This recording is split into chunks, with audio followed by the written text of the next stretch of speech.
What is up, YouTube? It's me, HJ here. I hope you guys are doing well. Take a look at what is on screen for you. This is Hazy Flame, a archetype that was introduced in the TCG and OCG in 2013.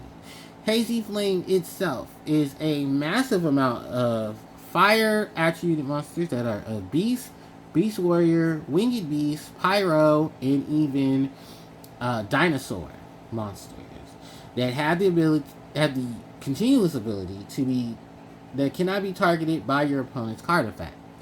Which, on paper, damn, that sounds really good. So, what is the issue with this archetype? Well, the issue with this archetype is this. They're all level 6 and rank 6. You have to really rely on their card effects and their cells and trap to bring them onto the field.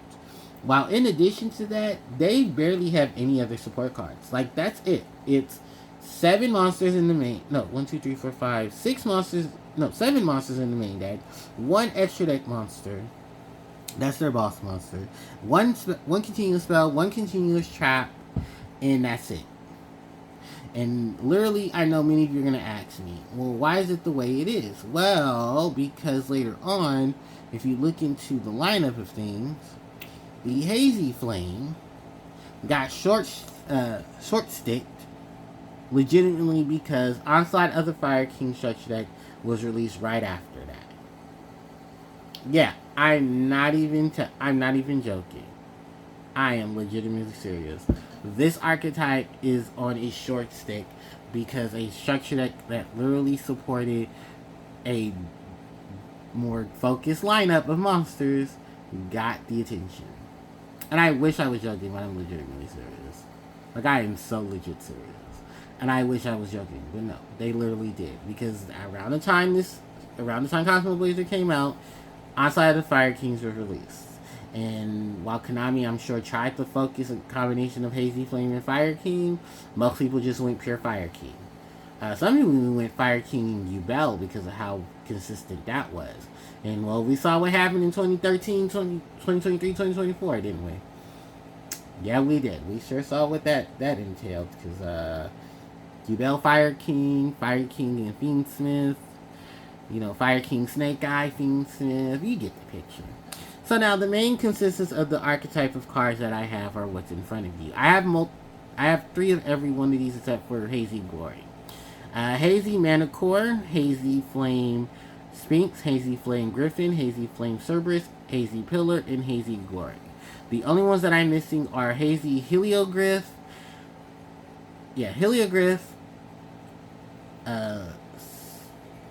Peyton, and Basil Trees.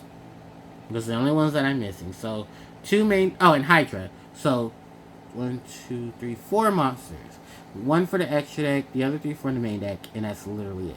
I have literally no other cards to help support this. Like, at all. None. And I wish I did, but just, nope, unfortunately, none are here.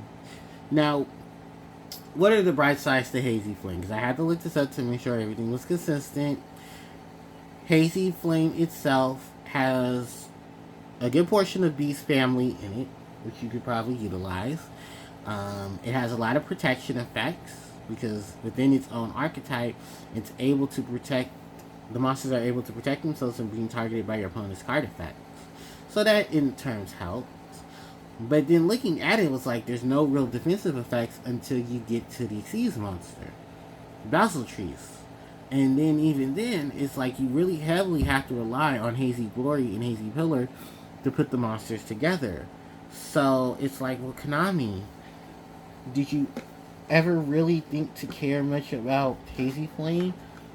Or was it just, here's these archetype of monsters, and, well, if you really want to focus on some things, you might just have to go ahead and focus on it later because there really wasn't much to keep it around. And I wish I didn't have to make such a bold statement, but it's a bold statement if nonetheless. So yeah, it's definitely a theme. It is definitely a theme. So, yeah, looking at it, I mean, is there anything that I would definitely fix? Yeah, there's a couple things I would fix, actually. I'm not even looking at it. Oh, there's 8 monsters in this. I'm sorry. 1, 2, 3, 4, 5, 6, 7, 8. There are 8 monsters, and I believe one of them is the Xyz. Yep. I think all the other ones are all main deck. I don't know why I just looked at Metacore. But Payton is, yep, is a fire horse. That's Payton. That's a rare. And then this is Heliogryph, a common. And then the last one, hold on, is Hydra, which is also another common. So at this point of looking at it, you're just like, well, okay, it won't be hard to get, which, as I'm looking it up, no, it's not going to be hard to get. Ooh. Commons, rares, and stuff, they'll be fine.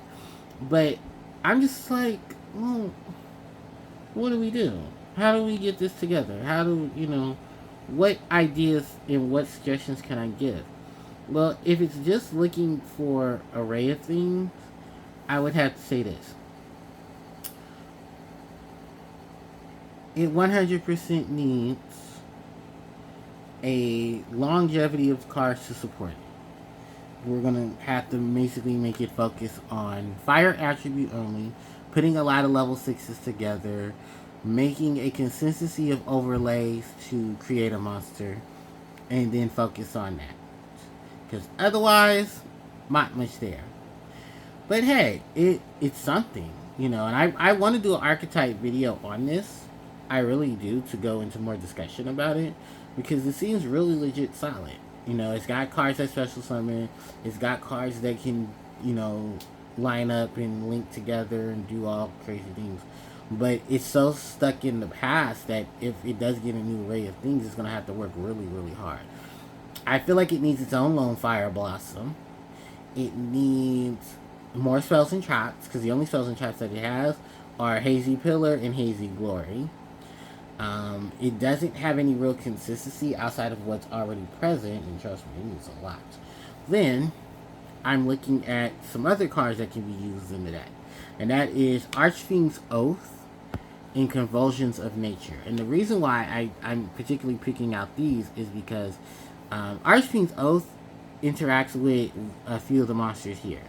Hazy Flame Sphinx, in more particular, where she can help you special summon monsters. What Oath can do is 500 life points, declare a name, flip it over, and if it's the card that you declared through excavating the top card of your deck, you have to add it to your hand.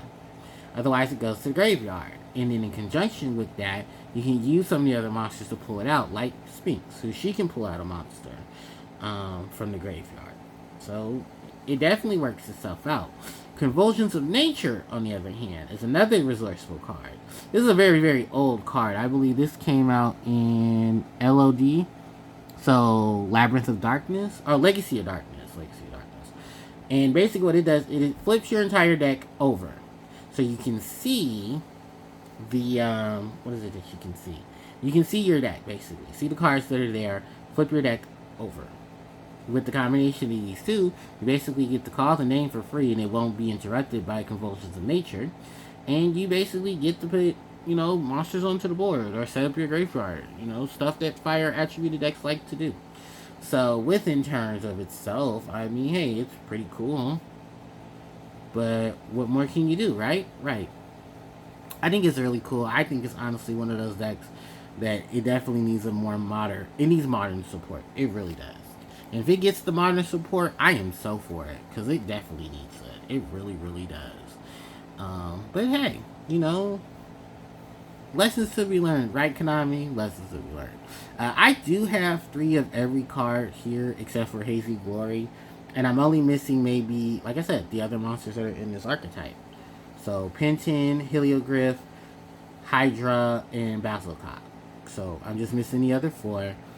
And that's it. And then once I get the chance, I'll put them all together, and then bam.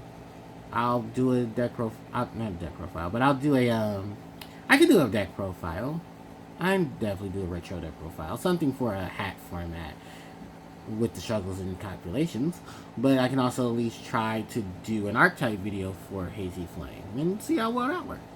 So, yeah, just a couple of handful of things. If you guys didn't hear all of it and you like for me to post it in the comment section, I'll definitely do that, so I'll help you out. Just a quick summary.